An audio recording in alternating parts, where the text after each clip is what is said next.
We begin with breaking news. The bridge connecting Crimea to Russia has been hit by a large explosion. Ukrainian media reported a blast early in the morning local time.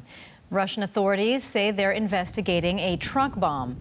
The blast is purportedly shown here in an unverified social media video on the roadway span of the bridge, igniting several fuel tanks on the railroad span.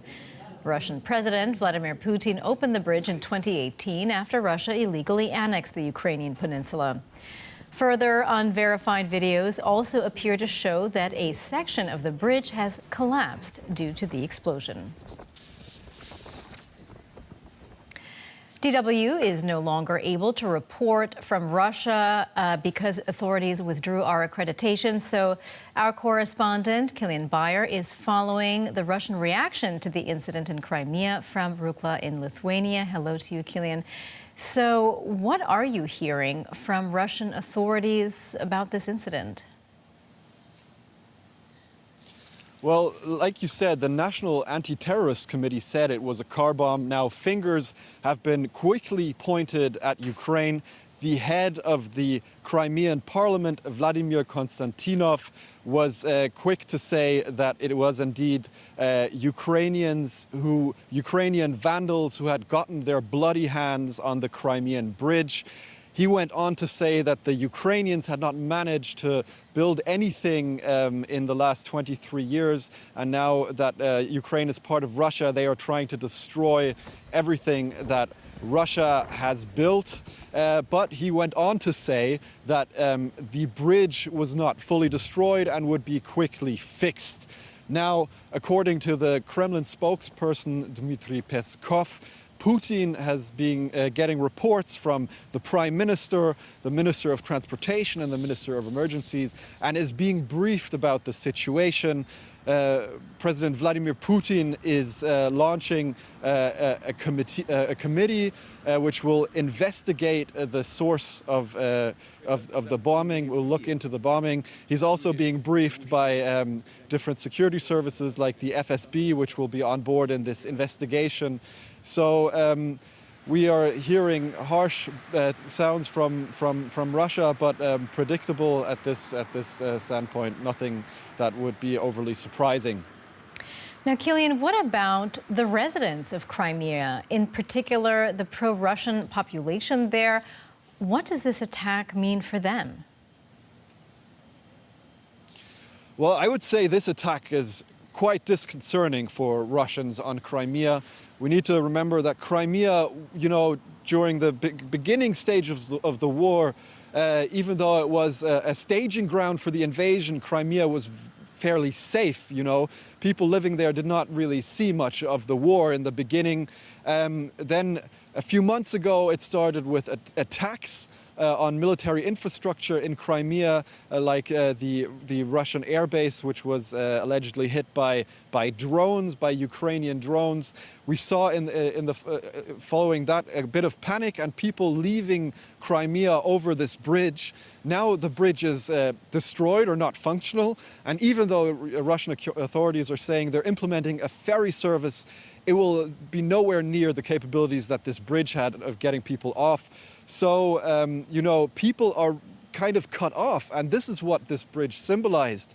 In 2018, when Putin opened this bridge in a grand ceremony with orange trucks, where Putin was driving a truck over the bridge, it symbolized the homecoming of Crimea to the motherland. Now that tie, that umbilical cord, you could say, has been severed, and the only connection really will be through ferries or over the newly illegally annexed territories of Russia, which are war-torn. So I would say people on Crimea are probably quite worried about the situation. Well, Kilian, of course, Russia's neighbors are also very worried about developments in this war, including in Lithuania, which is where you are right now. And Germany's defense minister, Christine Lambrecht, is there today to inaugurate a new headquarters of a German combat brigade in Lithuania. Why is this so significant? Well, I'm actually, like you said, in Rukla. This is the base where German and Lithuanian soldiers are stationed.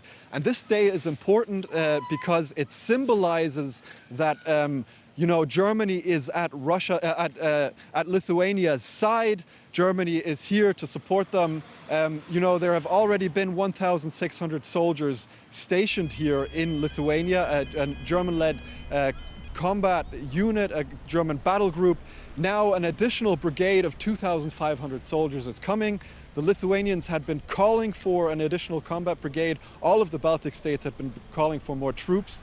And after the invasion of Ukraine by Russia, Germany has responded by saying, we are at your side, we're sending more soldiers, we've allocated these 2,500 troops here. So, whatever happens, we will be here with you, but there's a catch. DW's Kilian Bayer reporting for us from Rukla, Lithuania. Thank you so much, Kilian. Well, a short time ago, I spoke to Mike Martin, who is a War Studies Fellow at King's College in London, and I asked him who he believed was behind the explosion on the bridge in Crimea.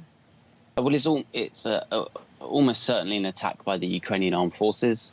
The bridge is out of the artillery range of the missile systems that Ukraine has, so it's not that, and so that leaves some sort of special forces or sabotage raid.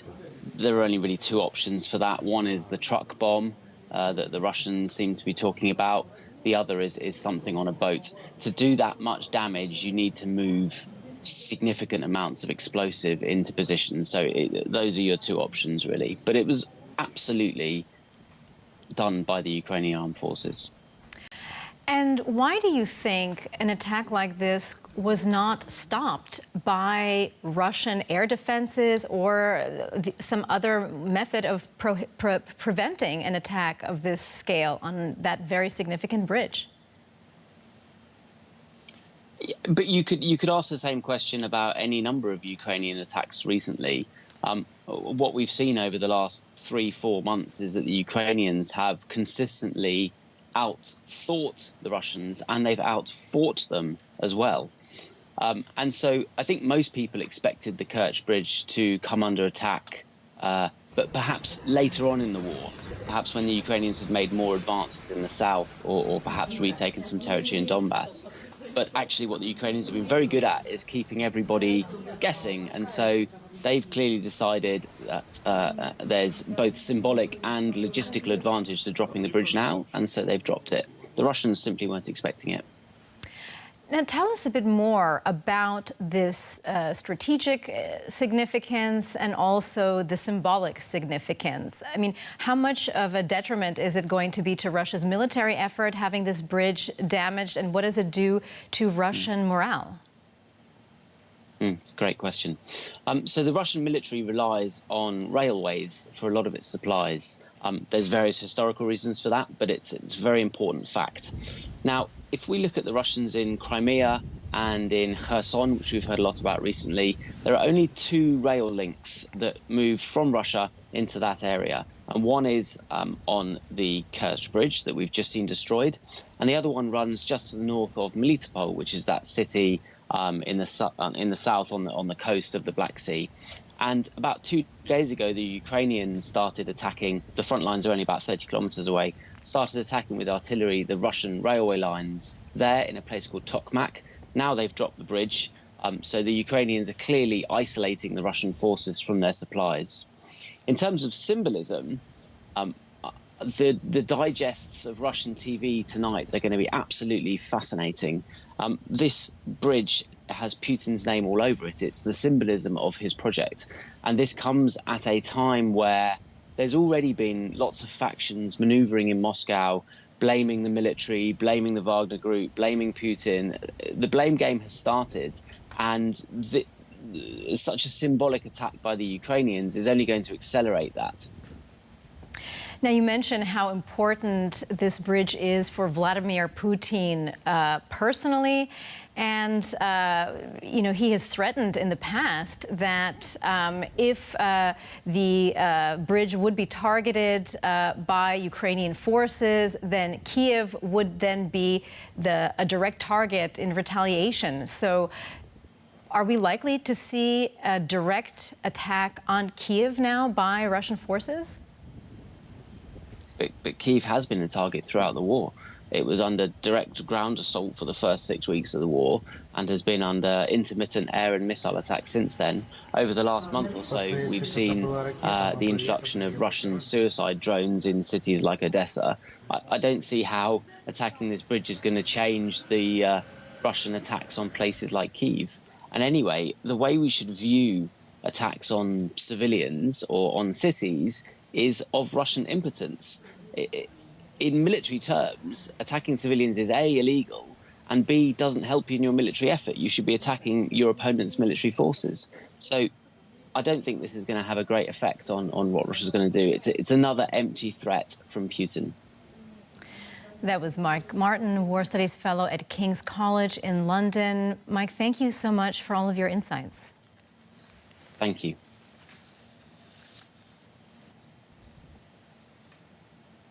DW correspondent Matthias Böhringer is in Ukraine's city of Mykolaiv, and he told us more about the explosion on the Crimean Bridge. Yeah, you've said it, parts of the road bridge have collapsed. There is a road bridge and a railway bridge next to each other, and the railway bridge is in flames because it seems that a fuel train has been hit, and now this fuel is burning. The damage is extensive. The bridge is out of use now. The Russian occupational authorities have said that they are going to introduce a ferry service at this point.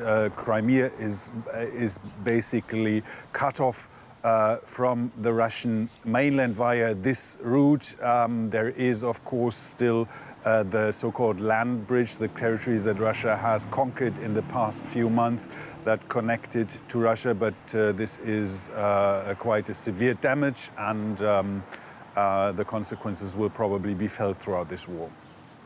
Well, Matthias, explain to our viewers the significance of this bridge. Just how important is it for Russia, both strategically and also politically? When Russia annexed Crimea, they had no connection to this island. The territory that Crimea is a peninsula, and the territory that's on the other side, or that it's linked to, is Ukrainian and was controlled by Ukraine at the time.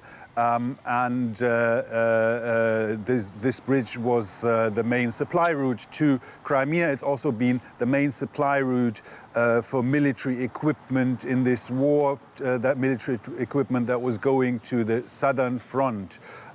Russia has conquered the patch of land along the Azov Sea that is also connecting right now Crimea to the Russia, but this is much more. It's much more difficult to bring in equipment via there. So this strike, and Ukraine has said for a long time that the bridge, which it considers an illegal construction, is a target for Ukraine, and this will have significant impact on the supply lines, on the Russian supply lines. Of course, the Russians should have expected that and might have taken some precautions, like stockpiling munitions, for example, in Crimea, but it will make it much more difficult for them to supply their troops in the south. We have an offensive in the south going on, a counter-offensive by Ukraine, which is taking back territories, and this will make it much more difficult for Russia to bring in new supplies, and it might weaken the Russian troops, the occupational troops, considerably. Now, Matthias, the initial explanation from Russia is that this explosion was caused by a fuel tank catching fire. Is that a likely cause of this explosion? We know that a fuel tank has caught fire, but it's not likely that this is the cause. If you look at the pictures, you see part of the road bridge that is next to these fuel tanks. These fuel tanks were a train. This part has collapsed, and the fuel tank, the part of the bridge where the fuel tank is burning, has not collapsed. So something must have caused this to collapse. Now, what it was, we don't know, and we might not know anytime soon, because Ukraine is usually very secretive about this kind of strikes, but we know that Ukraine has the means to attack territory deep behind the lines. We've seen attacks on an airfield on Crimea that's about as far from the lines as this bridge, and it is very likely that this strike was done actually by the Ukrainian military. DW's Matthias Berlinger reporting for us from the Ukrainian city of Mykolaiv. Matthias, thank you so much.